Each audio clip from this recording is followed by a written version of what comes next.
Peuple haïtien, aujourd'hui, je me tiens devant vous pour aborder une question qui nous touche tous profondément. Il s'agit de la situation désastreuse d'Haïti.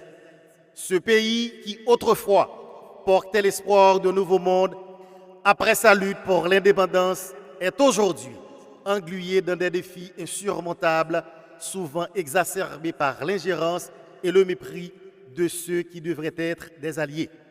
L'histoire d'Haïti est marquée par des luttes constantes, non seulement pour sa liberté, mais aussi pour sa dignité.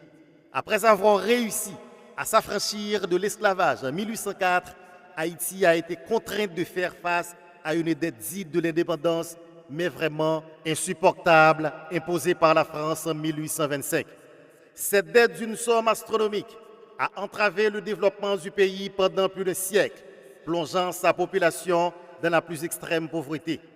Au fil des années, les interventions et les occupations, notamment celles des États-Unis au XIXe siècle, ont ajouté une couche de complexité à la souffrance haïtienne. Ces interventions ont souvent eu pour effet de déstabiliser davantage les structures politiques à la fois locales, nationales et d'installer un climat de méfiance envers les gouvernements. L'histoire d'Haïti est celle d'une nation qui, malgré sa résilience, a été régulièrement mise à genoux par les puissances occidentales. Récemment, les humiliations continues de certains dirigeants étrangers n'ont fait qu'aggraver cette situation. Emmanuel Macron, en traitant avec dédain notre pays, a contribué à ce sentiment de rejet et de mépris. Et que dire de Donald Trump, qui, lors de sa campagne électorale, n'a pas hésité à faire des déclarations insultantes autour d'Haïti, affirmant que les Haïtiens se nourrissent de toutes sortes de choses. Ce type de langage est non seulement inacceptable, mais il scandalise la dignité d'un peuple qui a tant souffert. Face à ces affronts, nous ne devons pas oublier la réalité actuelle d'Haïti.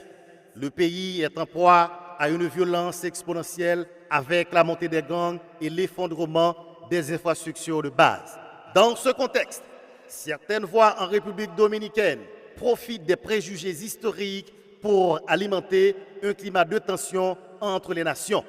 Pourtant, alors que les défis en Haïti sont énormes, la République dominicaine, qui est un voisin crucial dans la région, ne se positionne pas comme un partenaire dans la lutte contre ces problèmes. Il est inacceptable que, dans les moments où Haïti a besoin de solidarité et d'aide, certaines nations choisissent l'indifférence et de la stigmatisation plutôt que de l'entraide. Il est temps que les pays de l'hémisphère, y compris la République dominicaine, prennent leurs responsabilités dans le cadre de ce mal qui empoisonne la vie quotidienne des Haïtiens. Il est également essentiel de travailler ensemble à une réforme des infrastructures de base pour donner aux Haïtiens les moyens de reconstruire leur avenir. En conclusion, la problématique d'Haïti est un cri d'alarme.